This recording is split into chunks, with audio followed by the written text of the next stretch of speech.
Who's going to win a game again first, the Arizona Diamondbacks or my fantasy football team? The outlook is not good for either of those, but of course, we're talking at least about the Diamondbacks here in 30 seconds. Don't go anywhere.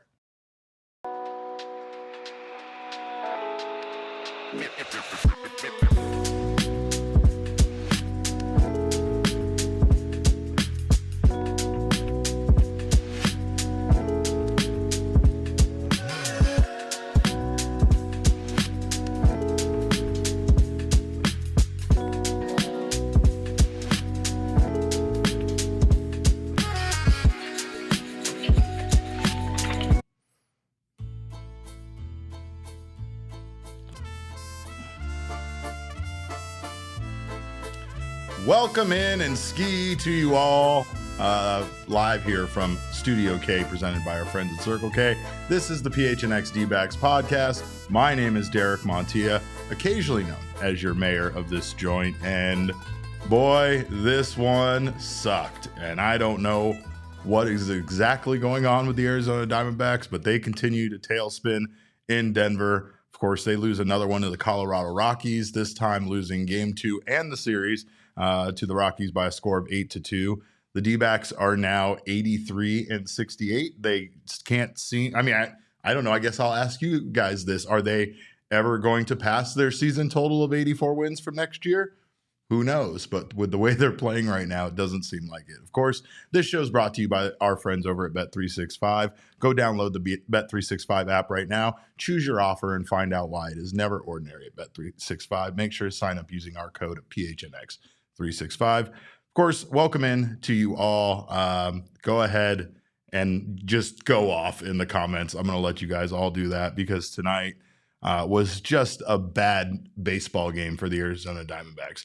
We discussed a little bit about last night's game and how kind of unlucky they got, and that one was a close one where the Diamondbacks did kind of have some things not go their way, and really their offense, again, didn't show up at a Coors Field game, and that definitely was the case tonight. The offense, once again, did not show up for the Arizona Diamondbacks, but I think what I was most disgusted with, as maybe many of you were, was the defense tonight. I mean, Damon and I, we ordered some new baseball gloves from Wilson the other day. If you've been watching this show, you know about our gloves and how excited we are to have a catch on Friday. It was the glove bonanza over at Wilson, and this is probably a free ad that's going to make Max's head explode right now. But I do have a point to my story, and that point is, had we known that Eugenio Suarez needed a new glove because his had a hole in it,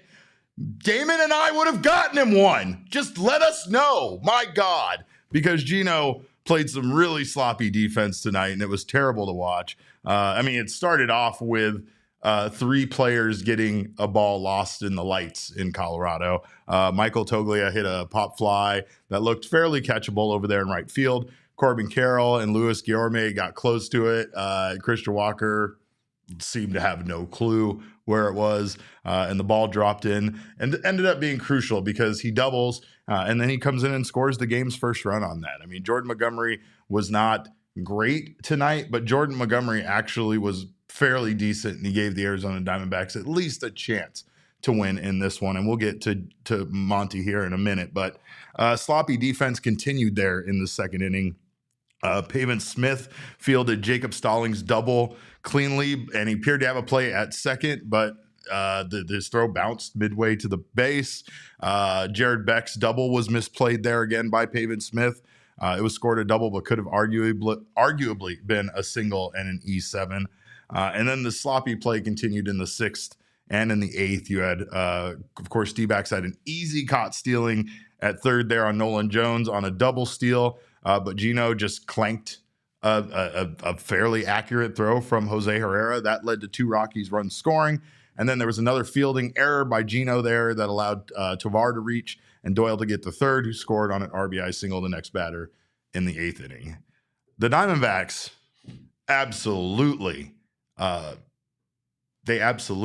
win games based on their defense. And obviously the other missing part here is them not really getting much going on offense. And that's the inexplicable part at Coors Field. The Diamondbacks scoring a total of this many runs in 2 games is kind of pathetic. But again, the Diamondbacks pitching did not give them much of a chance today. Jordan Montgomery, of course, he went out there. He got tons of swing and miss on his curveball. He got 14 whiffs on 24 swings out of 39 total curveballs thrown in this game. He only got 4 called strikes. And part of that was him not hitting the zone. Part of that was home plate umpire Rob Drake being fairly terrible tonight. There were a lot of missed calls in this one. And again, this was another part of this same officiating crew from last night that you just got to question where some of these baseballs miss. So, and again, this is no excuse because Jordan Montgomery, he just he wasn't getting a lot in the strike zone, but he also wasn't getting the calls on the edge, and he had some spectacular pitches. Kevin can attest to this. At one point, I was like, imagine throwing a pitch that good on the corner and having that man behind the plate just stand up and not call it a strike. Just a perfect pitch right in the corner, and him just disregard it as a ball. I mean, for those in the chat, that I wish that everyone could have had the privilege of watching this game with you like I did. This was a meltdown. The live Derek reaction was truly special. I was not in a good place. I was not in a good place with this game because this is a very important baseball game for the Arizona Diamondbacks. And of course, you got to give credit where credit is due. And I know many of you don't want me to do that, but this Colorado Rockies team is playing some very good baseball right now. And that is part of the reason why they beat the Diamondbacks. You could blame the Diamondbacks all you want, and I will allow you to fully do that. Blame Torrey, blame the offense, blame everything. We're going to talk about lots of that, of course. But you got to give credit where credit is due when it comes to the Rockies. They just beat the Cubs and kind of ended the Cubs' chances at catching up in this wild card race by taking 2 out of 3 against them. And here they are playing the Arizona Diamondbacks. Very, very tough. And the Diamondbacks just didn't really come to play in this series. I don't know what happened to the offense. I don't know why they can't score at Coors Field. Pavin Smith was the only consistent contributor. He got on base 3 times. He doubled twice. And, of course, in a game like this, we don't have a lot of options. So we're giving it to our guy, Pavin Smith. He's our king snake in this one with that performance because, again, not much else from the rest of this team. And I think that's the thing that's so frustrating is a few other key hits at some point, and the Diamondbacks absolutely could have been more in this game. The bullpen did not keep them in it, though, and of course, neither did their defense. But we're giving Pavin Smith the king snake. What did we see tonight? What happened to the team with the best offense in baseball at essentially the one ballpark that gives up the most runs and the most offense? We were talking about this during the game, Derek. We were talking about the unpredictability of baseball and how it comes to bite everybody once in a while. And man, were we bit hard tonight. And we were watching that game and we were just like, what? This is not the same group of people. Like, it can't be the same group of people. Yeah. It must have had something. There's a Netflix show about a plane that disappears halfway through and it 10 years later it lands. Maybe the Diamondbacks plane to Denver just disappeared, and this is like a version 2, a completely different team. These are clones. We gave King Snake to a clone Pavin Smith, not even the real Pavin Smith. I don't know, but I will tell you that the other bizarre thing about baseball is no matter how much they look like they're out of it, the Diamondbacks still aren't. They still have a playoff spot, and we'll talk about that more with Jesse Friedman when he joins us. And of course, there's still 11 baseball games to be played. I don't know when the Diamondbacks are going to win another one. Hopefully they can keep themselves from being swept tomorrow. But this game just, of course, didn't have a lot going on. We did have our Sanderson 4 deep drive of the game, of course, and that was provided to us by Christian Walker, who hit a solo home run in the 8th inning that cut the deficit to 6-2. And then they scored more runs. So, I don't know really what to say here. I probably could have given it to Christian Walker based on Pavin Smith's terrible defense in this game. But Christian Walker also was completely lost. Everybody was lost in this one. Game was terrible. There's nothing redeeming about this game. The bullpen didn't even give the Diamondbacks a chance, to win it once Jordan Montgomery left the game. If any kind of comeback was going to happen, they didn't allow for it. Of course, Jordan Montgomery, he gave him 4 2/3 innings pitched, gave up 6 hits, 3 earned runs, 2 walks, 4 strikeouts. He had an average exit velo of just 80.4 miles per hour. But there were some costly hard hit balls that, changed this game a little bit. Still gave up just the 3 earned runs, and the bullpen allowed 5 more after he exited the game. So the bullpen just didn't give the Diamondbacks a chance to even come close in this one. And Torrey using the arms that he used, this was another one of those instances where Torrey manages the game where he's down. And he puts in guys like Scott McGough and Blake Walston, who was recently called up, and both of those guys were not very good. Joe Mantiply wasn't very effective. Scott McGough in 1 inning gave up 2 hits, 2 earned runs, 2 walks, struck out 1. Blake Walston absolutely fell apart there in the 8th inning, and things were just. I think the game was lost well before that because the offense really couldn't do much outside of Christian Walker's home run and Pavin Smith getting on base a couple of times. But this team might have a playoff spot, as I alluded to, but they are definitely in danger of losing that spot. The only reason why the Diamondbacks are still in a spot is because the Braves keep losing. And, of course, the Braves and the Mets, those are the teams that the Diamondbacks really have to worry about at this point. I feel like the rest of the pack has faded away enough. And, of course, like I said, we'll talk about that here shortly. But, yeah, this was one of those games where you kind of scratch your head about the lineup. Ketel Marte got the day off today per Torey Lovullo. He did pinch hit in this game, but he was not a starter in this one. And this is what Torey had to say pregame in regards to why he gave Ketel the day off. Yeah, Marte needs a day off. It's very well documented when he comes up here. When we try to full throttle him, we've had some really mixed results health-wise. So I need to get him off his feet, and today's the day. Oh, Thunderbolt 47 with a good point. Altitude. Yeah, maybe the altitude got to him. I don't know. But usually the altitude gets to the ball and not necessarily to the players. They look gassed, though. They look gassed. They look lost at the plate. And a couple of guys still looked dialed in. Pavin, of course, looked dialed in. Corbin stayed dialed in. But yeah, no, Spooky Boy, I'm also tired. I'm so tired. I'm defeated myself. And I know, I won't lie. I know that something that drives some people nuts is you guys want to see us get as angry as you guys are about this game. And let me just tell you, deep down inside, I absolutely am. But it doesn't make for great television, and I'm not allowed to use the F word as often as I did before. So instead, I will try my best to what's that? What do you got over there? I just wanted it to be known, for all the fans out there that love Derek as much as we all do here at PHNX.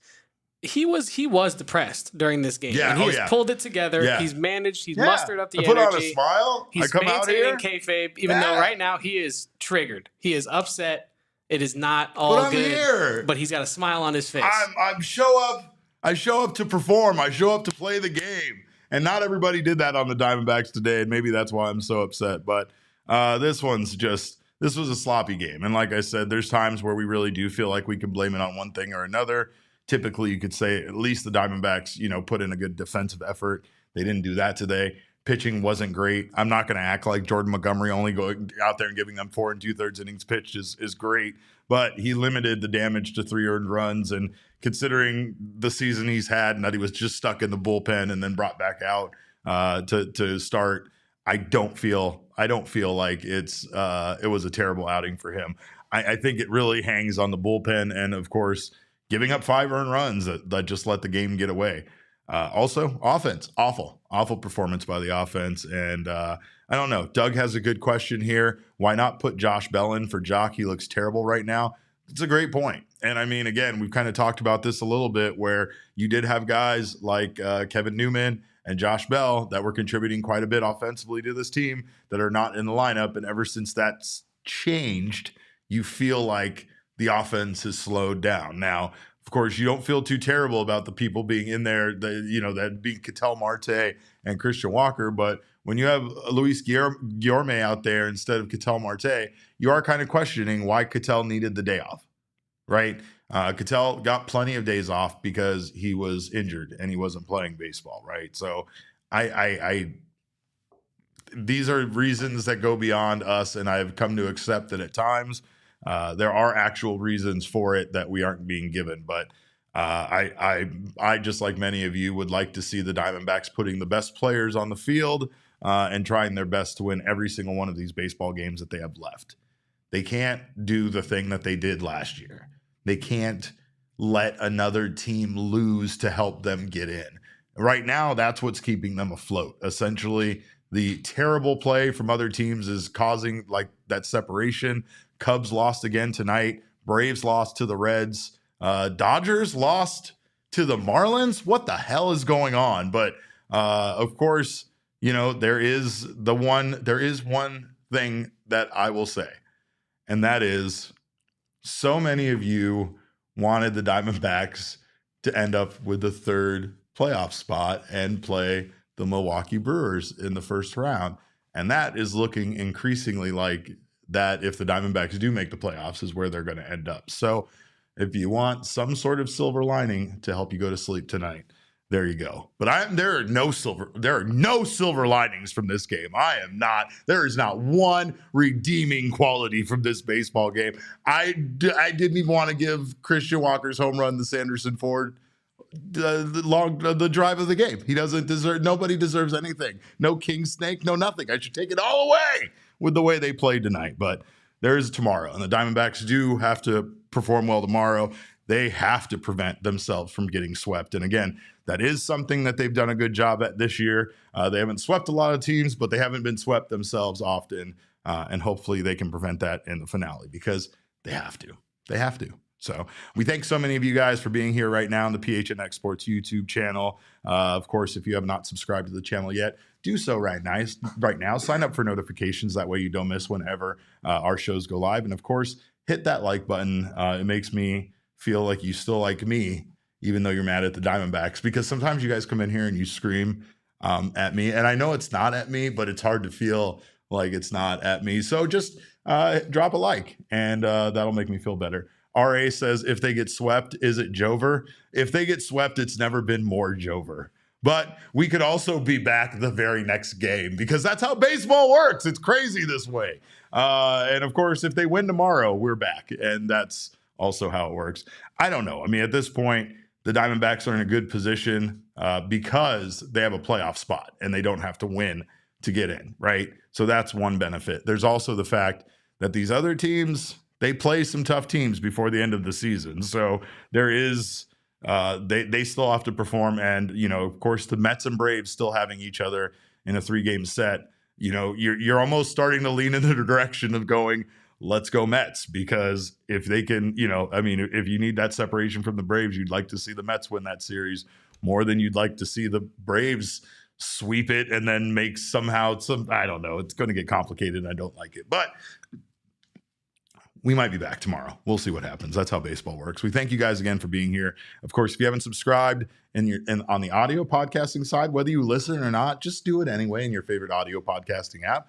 We'd love it if you listen, but if you don't, you could still download it and it still counts towards our downloads. So we'd like that too. But I'm not gaming the system. I just want you to enjoy this show in whatever way you want to consume it. Of course, leave us a review. We always appreciate those reviews. Those 5-star reviews do mean the world to us. And of course, we will have a bit more from this game, even though I want nothing more to do with this game when we come back from talking about some of our wonderful partners. But first, I do want to give a shout out to Sanderson Ford, not only for the deep drive of the game, but for their wonderful customer service.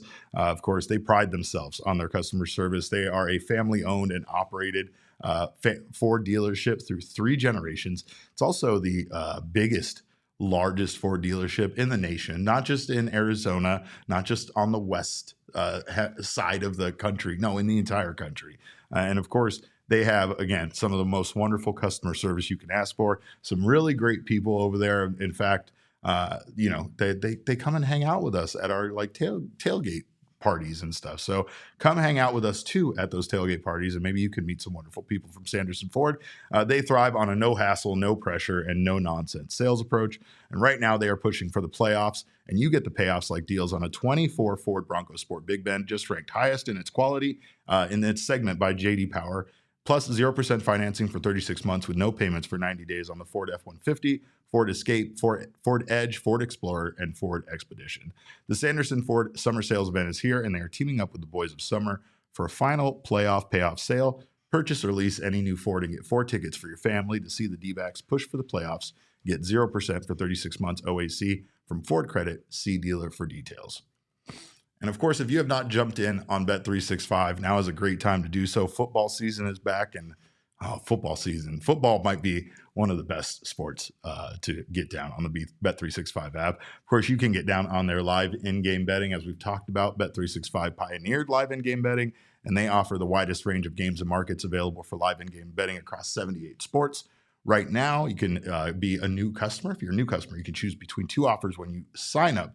Use our code of PHNX365, deposit $10, and choose either between a bet and get offer where you can place a $5 bet or more and receive up to or get $150 in bonus bets, or a first bet safety net offer where you can place up to a $1,000 bet. And if your qualifying bet loses, you will receive a matched refund in bonus bets.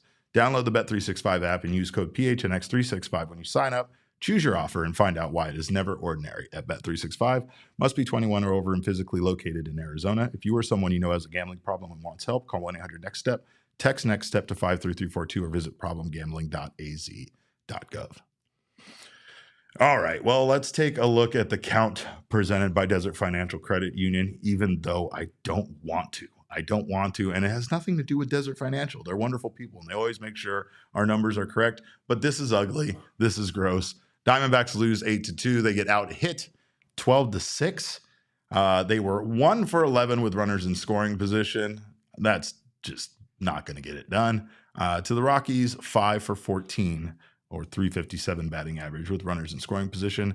Extra base hits. Rockies had 3. No, that's got to be reversed, and I'm pretty sure that that's my mistake there. Rockies had 6 extra base hits, and the Diamondbacks had 3. My bad on that one, Kevin. I'm 100% taking the bullet on that one. There's no way they got more extra base hits than the Diamondbacks, because I know the Diamondbacks had just the 2 from Pavin and the home run.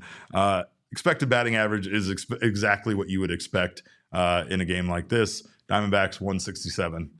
I guess that's better than having like a 330 expected batting average in a loss where you didn't score very many runs like yesterday, but it's just still all gross. Get that off my screen.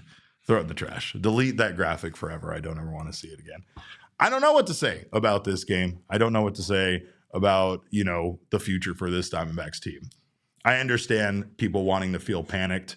I think beyond the playoffs right now, beyond making the playoffs, right? Like we are concerned about making the playoffs. We fear they're not going to.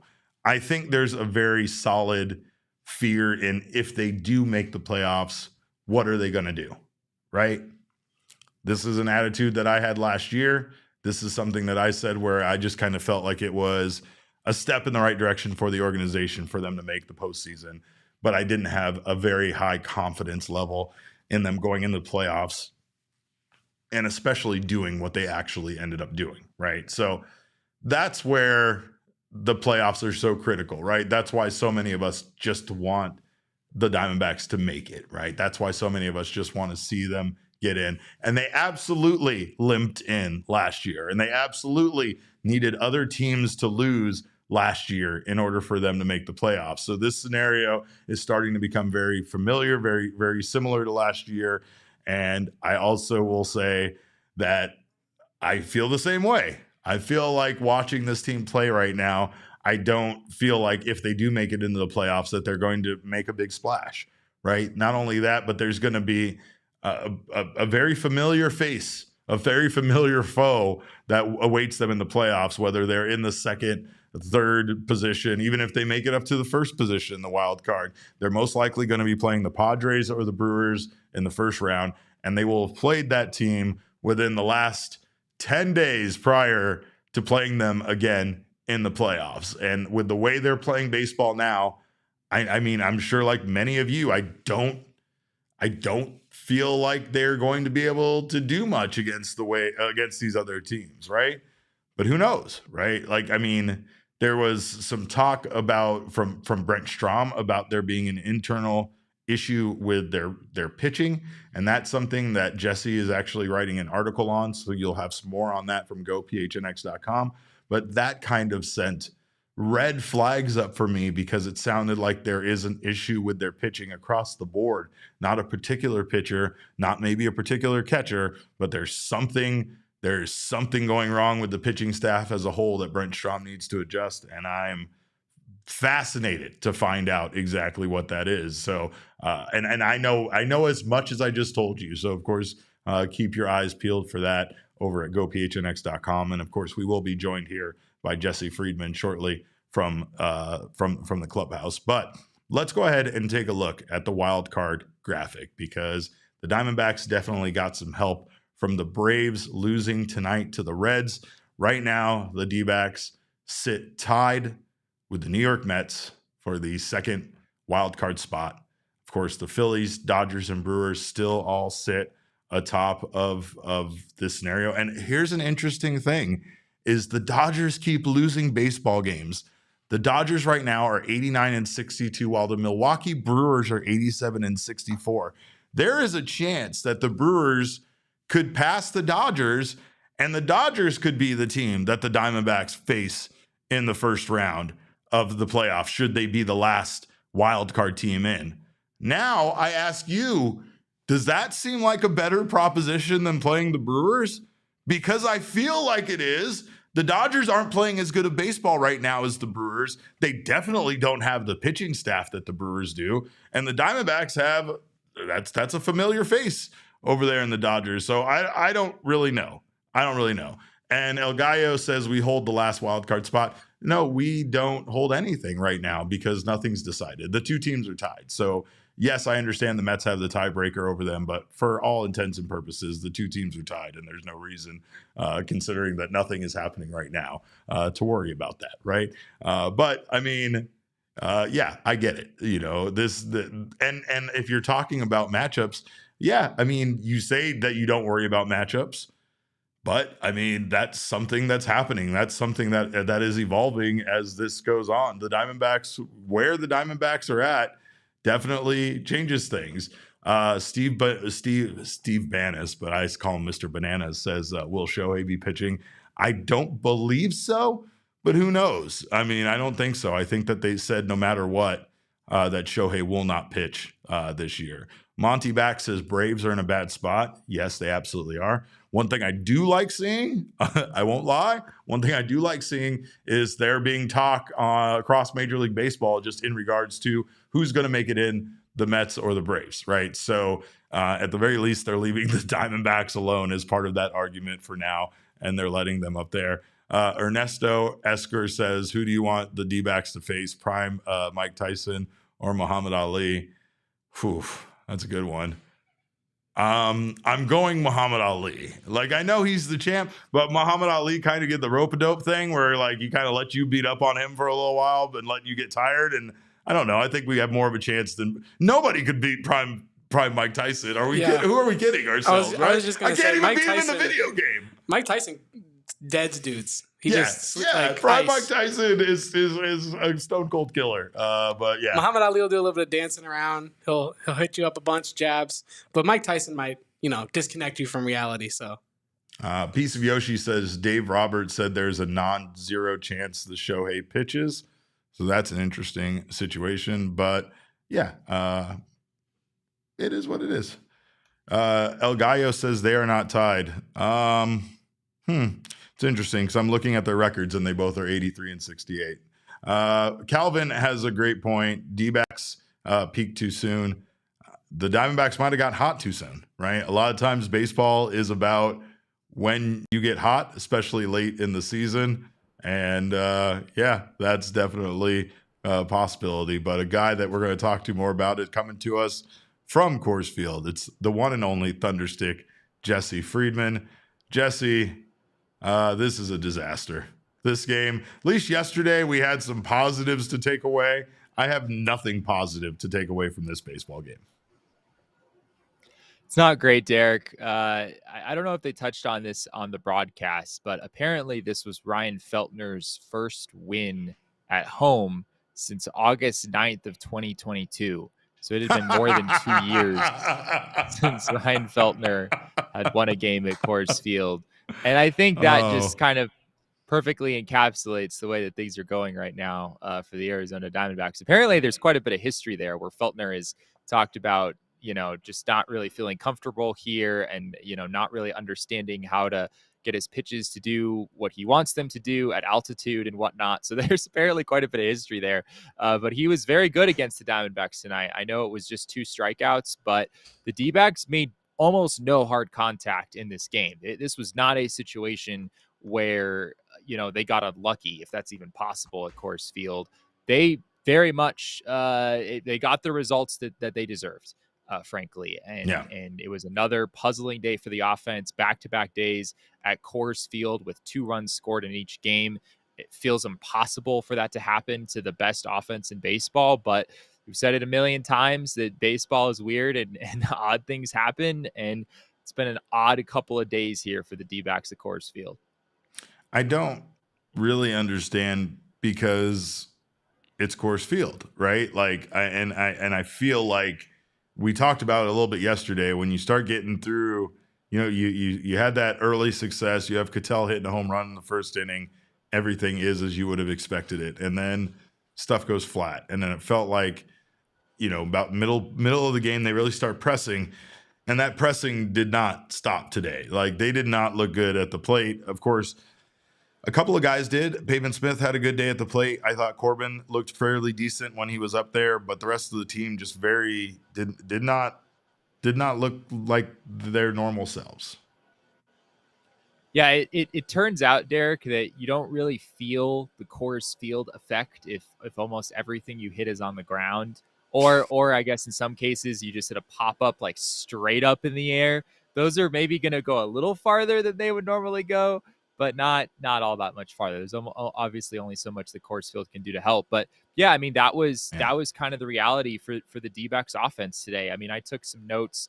I think this is as of the end of Ryan Feltner's start. The D-backs had 10 ground outs and 6 flyouts against him. And I went through all those flyouts, and 4 of them were pop-ups. 4 of them were balls that really did not have a chance to do anything. I know Gino Suarez had obviously a very deep fly ball to straightaway center field. Brenton Doyle made an outstanding catch there.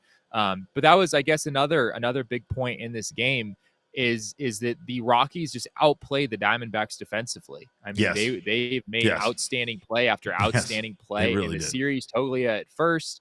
Tovar has made some great plays. Doyle, of course, in center, as I just mentioned. The D-backs, meanwhile, were kind of kicking the ball around a little bit today, and that's also obviously not something that we're used to seeing from this team. Well, of course, Jesse is on the road, and ducked it a lot. Yeah. Someone asked me that the other day. We'll get to that shortly. No, it's all right.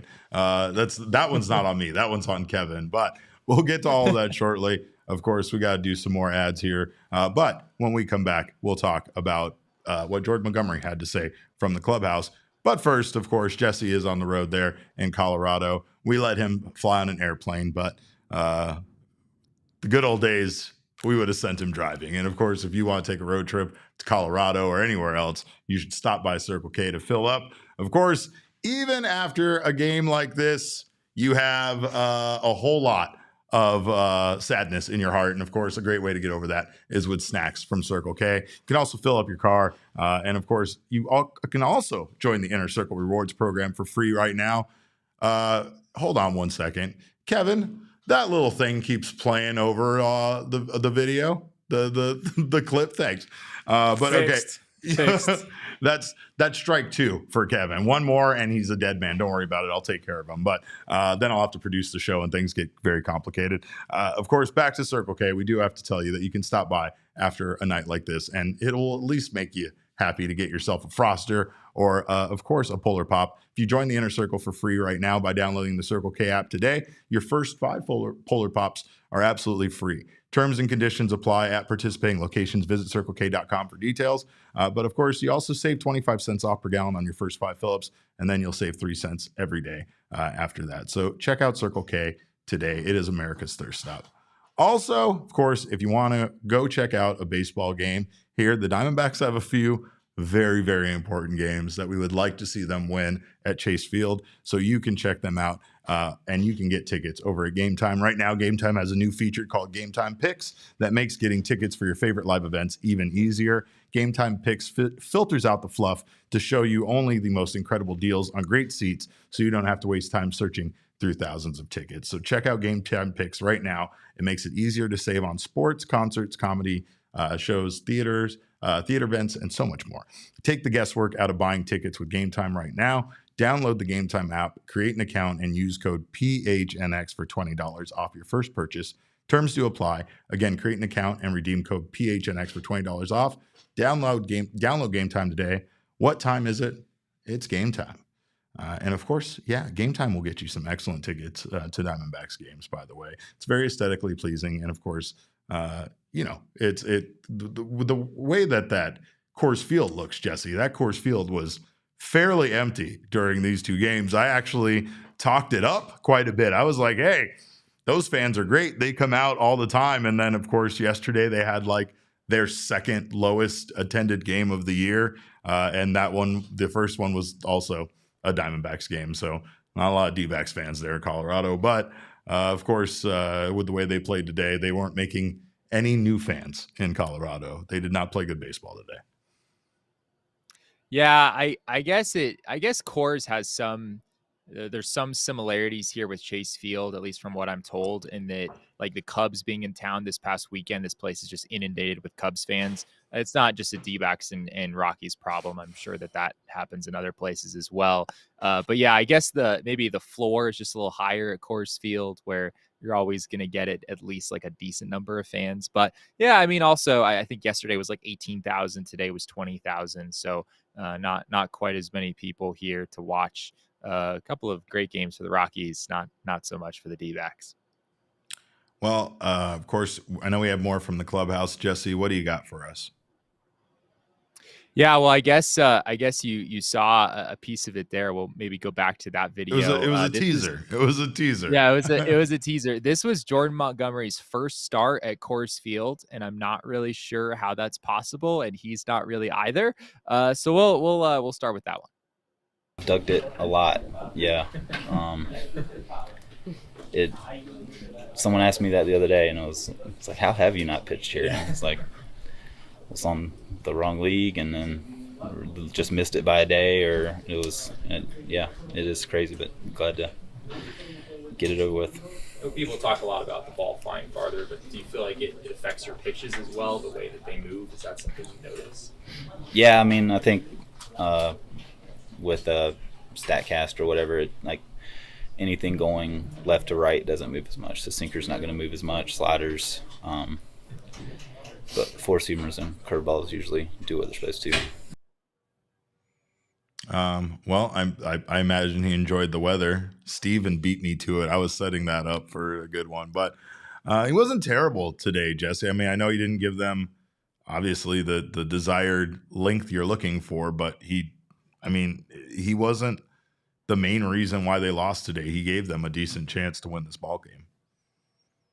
Yeah, you heard him there talk about how even in Coors, curveballs, something about them where they still move the way that you sort of expect them to.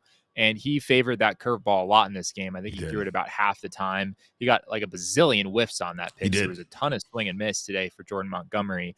But again, there just wasn't really enough with his other pitches for him to have a successful day overall. You're still seeing the sinker, the four-seamer get hit around a little bit. Ezekiel Tovar obviously had that opposite field home run, which came on a sinker that just got too much of the plate. So his curveball was good today, but even very good today. But even against a team like the Rockies, it's going to be hard to be successful when you only have one pitch that's really, really working for you. and it just felt like there were still some inconsistencies with those other pitches. Well, I think we have more from Monty from the clubhouse. What else did Monty have to Yeah. say, Jesse? Yeah, I need to provide some backstory with this one. So this is kind of funny.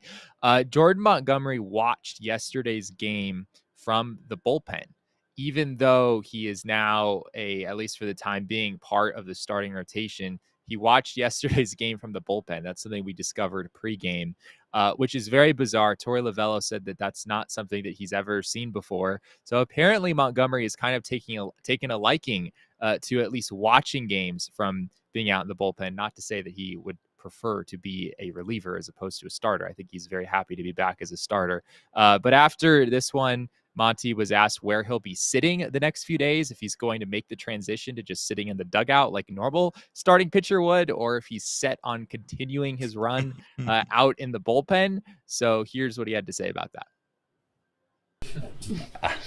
I have fun in the pen. A lot of let's go D-backs, so we score when I do that, so I'm sure they want me back there. Jinx type thing, or Superstition, yeah. I like being down there, just hang out and look at the iPad and talk to Fett and be able to move around. The benches are kind of cramped. Was that kind of a revelation for you, never having been down there, or was it just like you had never thought about what it was like down there versus in the dugout? Me and DeGrom would hang out down there in Texas sometimes. But yeah, I mean, the guys down there are really fun and keep it loose. So, like, He seems in better spirits, at least, Jesse. And considering all that man has gone through, it's good to at least see that out of him. Yeah, I think so. Apparently, as you heard him describe there, when he chants "Let's go D-backs" from the bullpen, the Diamondbacks start scoring runs. So I guess they need him out there tomorrow to find a way to score more than 2 against the Rockies here, of course. Although I guess it didn't work out that way yesterday, so I'm not sure exactly what the situation is there. But overall, but you know what though, I mean, though, right? Like, there's something about Montgomery that, like, obviously you kind of can put the pieces together and kind of see why he's dissatisfied. Why, when we're around him at times in the clubhouse and at Chase Field, like he's just seems kind of down, and like there's things like that throughout the baseball season, I think, that can like change your attitude and get you back into a better place of focusing on what's important. And right now it's the team. And like, I don't know, man, even if it's not working, I still like him, having that attitude, because this is a man that was put into the bullpen and was basically told you weren't good enough to be part of the starting rotation. And even though he wasn't thrilled about that, accepted that role, went out there and did a pretty decent job as the long reliever that they asked him to be. And now when they had an injury, he's come back. And again, like, today wasn't great, but that curveball looked great. And I think that, it's an encouraging step for Monty, because we know, like, you have to know deep down inside, he's still a good pitcher. He's still that pitcher he was last year. It's just how do you bring that out of him again? Yeah, I mean, you hope that is in there somewhere, and I don't want to overstate, like, for as many curveball whiffs as he generated in this game, it still overall was not a great outing. It still did not look like Jordan Montgomery from last year, and we really haven't seen that almost at all this season. I mean, I think back to his first couple starts for the D-backs where it looked like they got everything they paid for. He goes 7 innings, 1 run against the Giants, against Blake Snell, oddly enough, in his very first game for the D-backs, and after those first couple outings that were pretty good, there just haven't been a whole lot of positives for him. So today, yeah, maybe a step in the right direction. Good to see the curveball as dominant as it was, but he needs the fastball to be sharper. He needs to be able to dot the edges a little bit more efficiently, throw more strikes, get ahead in counts more.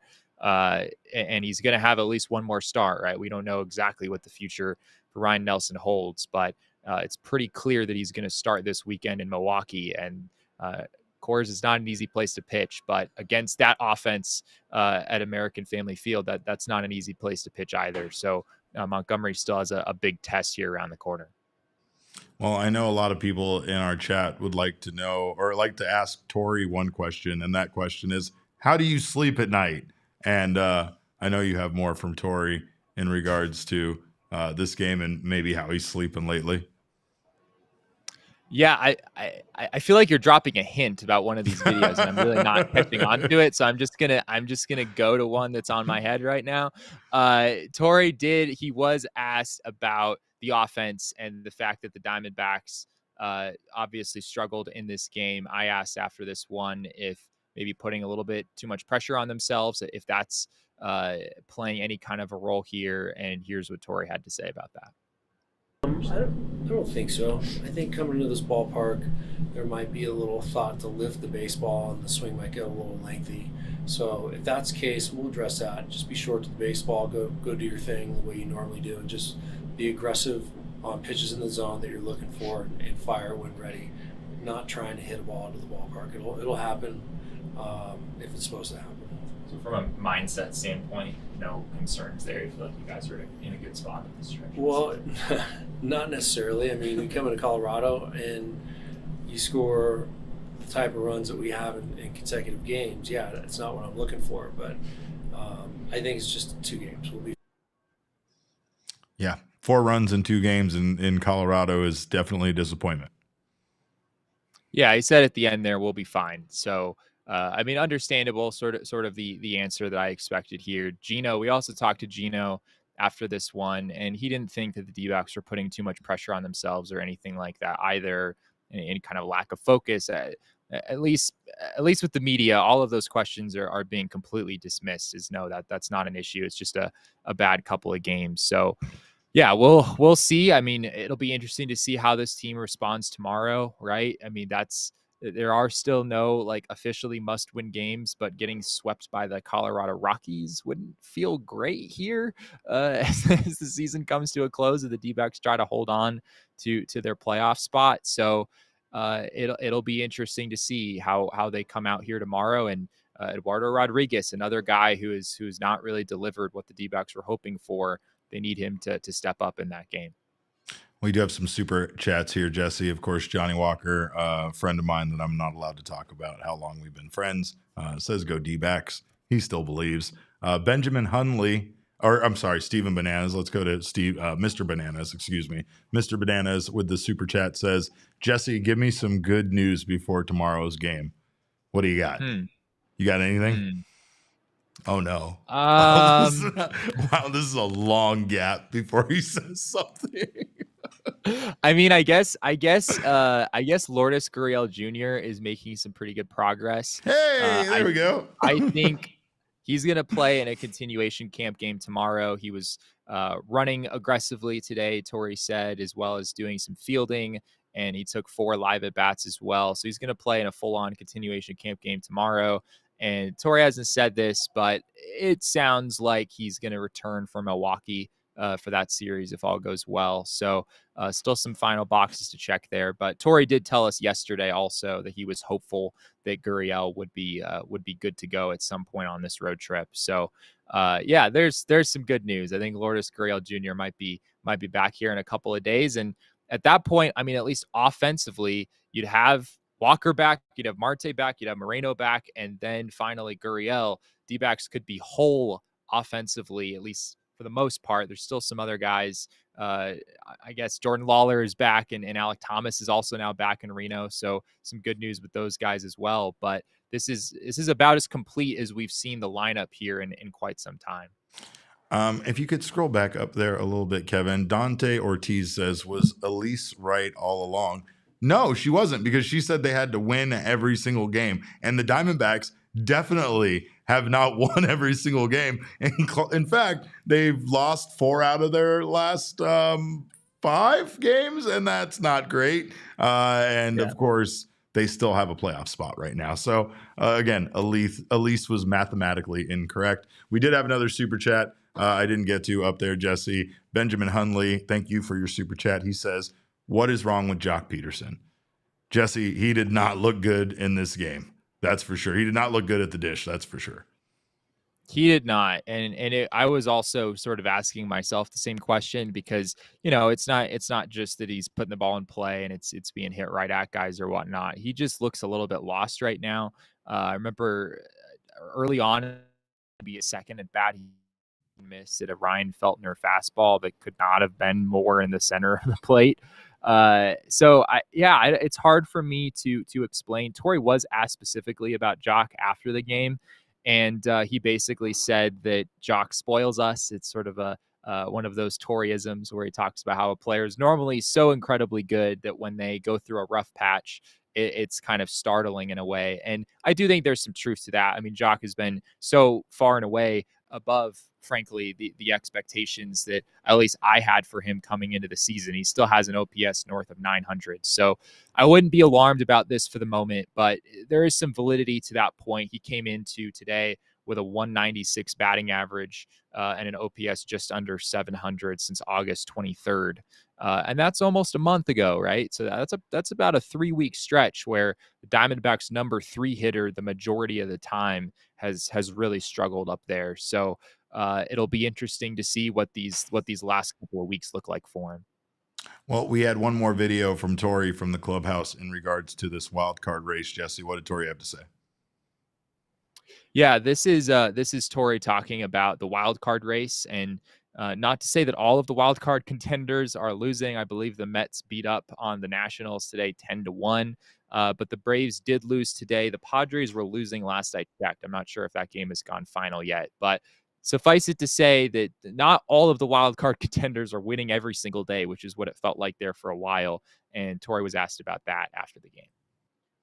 I look at that probably more during the night before I'm going to sleep, just to get an update as to where everybody is. But I don't want us to worry about that. I want us to play our game and do our thing and worry about our dugout and our clubhouse. At the end of the night, see where we're at. And, I'm grateful that nobody's running away with it, but that's a minimal concern with me. It's true. I mean, you're grateful that no one's running away with it right now and that you're still in it. But the Diamondbacks are in a position to control their own destiny for the time being. They can win games. They can win their way into the playoffs and not require the assistance of other teams losing in order for them to get there, right? I kind of went off on it a little bit earlier before you joined us, Jesse, but like there's a lot of similarities to last season. Right. So it's like, as much as I want to sit here, much like many people in the chat, and say, well, even if they do get into the playoffs, what is a team that's losing games like this to the Rockies really going to do in the playoffs last year or this year? That's exactly what I said last year. That's exactly what we said about this team last year. We were just kind of happy to be there because this was the franchise making progress. And instead, they did what they did in the playoffs. You have no idea what they can do in the playoffs or what kind of team they can be once that time comes, but they have to get to the postseason first. And as it stands, they're not securing their spot. They're not doing much to help themselves with losing games to teams like the Rockies. When we looked at this schedule, these were the games that we said they had to win. These were the teams that they had to beat, considering these are the teams that are completely out of the race. And instead, they have really struggled over these last, 2 series against the Brewers and the Rockies. Yeah, I mean, once again, what this race comes down to is, can the Diamondbacks stave off one of the Mets or the Braves? They don't have to stave off both of them. One of those teams could pass the D-backs, and the D-backs still get in. You just can't have both of those teams pass you. And as of the end of tonight, with the Mets winning, the Mets are now tied with the Diamondbacks in that wild card race. They, of course, have the tiebreaker. So I guess if the season were to end today, the D-backs would have the 3rd wild card spot instead of the 2nd. Which they haven't been in that spot for a while. So I guess that's not a great development. But at the same time, the Braves are still 2 games away. So you can kind of put the Mets aside for a second and just ask the question, can the Diamondbacks avoid the Braves overtaking them by 2+ games the rest of the way, right? The Braves would have to make up at least 2 games the rest of the season. The D-backs can check that box. Then they would be fine. They would still make the playoffs regardless of what the Mets do the rest of the way. And the Braves, looking at their schedule, they do have some winnable games coming up here. I mean, they've got 2 more against the Cincinnati Reds, and they did lose 2 today, but not a great team there. And then they've got 3 at Miami against the Marlins this weekend, which is obviously a big opportunity for the Braves to go on a nice run. And then they finish their season at home. They have 3 against the Mets, which will be very interesting to see what happens there. And then they have 3 against a pretty good Royals team also at home to finish things off. So it's not a horribly difficult schedule, especially with the Marlins in there, but it's also not all that easy with the Mets and those 2 very motivated teams there in that last stretch. I think the Rockies are shutting your internet down as we speak, Jesse. But of course, the Diamondbacks do have a magic number, and it is down to single digits. Even with this loss, Diamondbacks' magic number is 9. So if they win 9 of their remaining 11 games, there's nothing anyone else can do to take anything away from them. But are they going to win that many? Probably not. Not with the way they're playing baseball right now. Jesse, let's take a look at the wild card graphics, though, again, to see where they stand in this wild card race. Again, Diamondbacks Mets are tied, and El Gallo wants to argue all night about that, but they both have the same record right now, and the playoffs don't start today. So you are right, though. The Mets do hold the tiebreaker over the D-backs, which I did say earlier, but apparently that wasn't sufficient enough for El Gallo. Padres have a 3-game lead here in the wild card race. D-backs Mets tied at 83 and 68. And then the Braves, they're 2 games back at 81 and 70.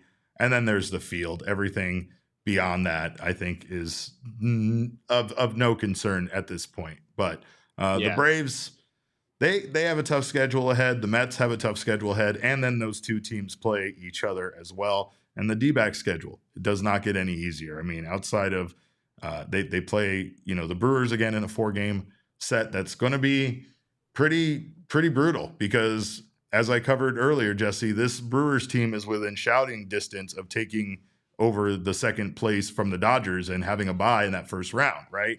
That means that then if we end up with that final wild card spot like we are currently kind of in position for, they play the Dodgers and not the Brewers. And I don't know how I really feel about that, how that changes things, but after playing the Brewers, I don't feel like they're the team that, we kind of want to play as much anymore. Yeah, it's a fair question. I mean, the Brewers are definitely still a motivated baseball team here in these last 10 days or so. Like you said, that those two first round buys in the National League are certainly not settled at this point. I think the Phillies maybe have a slight advantage there, but still some important games to be played. Looking at the Mets schedule, I think it's also, I guess you mentioned it earlier, the Mets also have a pretty difficult road ahead. They have 1 more against the Washington Nationals. And then to finish out the season, the Mets have 4 at home against the Phillies. And then they finish on the road with 3 at Atlanta and then 3 at that Brewers team we were just talking about. So you're talking about, 10 of these final 11 games for the Mets all being against playoff teams that currently have better records than them, or I guess in the case of the Braves, just right there. So you can view it either way. You can set the Mets aside and just think about trying to not let the Braves catch up by 2 games, or you could think of it as just if the D-backs win more games than the Mets the rest of the way, they would get in that way as well, regardless of what the Braves do. And the Mets have arguably the most difficult schedule in baseball, at least one of the most difficult schedules in baseball here to finish things off. Well, it's gonna be fun. It's gonna be fun, and hopefully, I should say, hopefully, it's gonna be fun because it might not be so fun for us if the Diamondbacks keep playing this way. And I'm not lying about that. And of course, I never lie. I am the mayor of PHNX for a reason, and that's because I always tell the truth. Of course, Jesse, a notorious liar, just pathological liar. But the numbers that Jesse brings us, they never lie. Jesse, what do you have for tonight's number that does not lie? Tonight's number is 7.33, and that is the Diamondbacks bullpen ERA in the month of September coming into today, which is not great. That is dead last in baseball, as you'd probably expect. The next worst bullpen ERA in the league belongs to the Texas Rangers at 5.95 entering today. So the D-backs have been far and away the worst in that regard. And today's game did not help, Derek. The D-backs obviously went to their lower leverage guys, but Scott McGough gave up a couple of runs. Blake Walston gave up 3 runs. Only 2 of those were earned, but you're still talking about 4 earned runs in 4 1/3 innings for that group today. So the D-backs bullpen ERA went up today, not down. So that continues to be a bit of a concern down the stretch. I mean, it's so polar opposite to last year when D-backs bullpen in September was excellent, and then we kind of saw that continue into the season. This September has been a very different story. Benjamin Hunley's trying to get me to dye my hair again, and look, we're not doing that. I made that mistake once in my life, and I'm not doing it again. But maybe Jesse will dye his hair. We'll see what we can get Jesse to do. We did. Get Jesse. I will not be dyeing my hair. I knew that, but we did get Jesse to go to a Buc-ee's, and like everybody needs to end on a high note tonight. Jesse, how is Buc-ee's, aka the greatest gas station besides Circle K on the planet? Yeah. So first of all, I'll talk briefly about the experience. It is really one of a kind. Our buddy Patrick Lyons describes it as like Walmart meets gas station. Like it's just the Walmart. It's just like Walmart. It's not Walmart of gas stations. It has a gas station at it, but so do a lot of Walmarts. They also have gas stations there. This is just a gigantic store with as many puddings and beef jerky as you could possibly imagine a store to have. The amount of beef jerky was truly it was really amazing. But yeah, I had a pulled pork sandwich, which they like make in house. This isn't like normal like gas station food, which is honestly so bizarre, like going to a gas station and then eating something that felt like sort of home cooked, like something that was actually decent. So that was great. But the real story with Buc-ee's that I wanted to tell, Derek, is that I was discussing my Buc-ee's experience to one of the other reporters, and we were in the hallway sort of next to where some of the Diamondbacks coaches hang out. So we're having this conversation about Buc-ee's, and Jeff Bannister, the Diamondbacks bench coach, almost immediately, when he hears Buc-ee's, he comes out and he joins the conversation.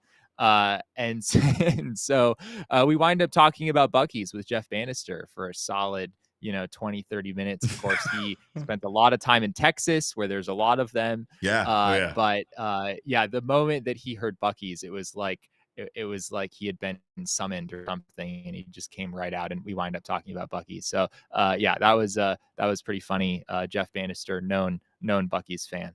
Did they have my Roosevelt shirt, Jesse? And did you buy me one while you were there?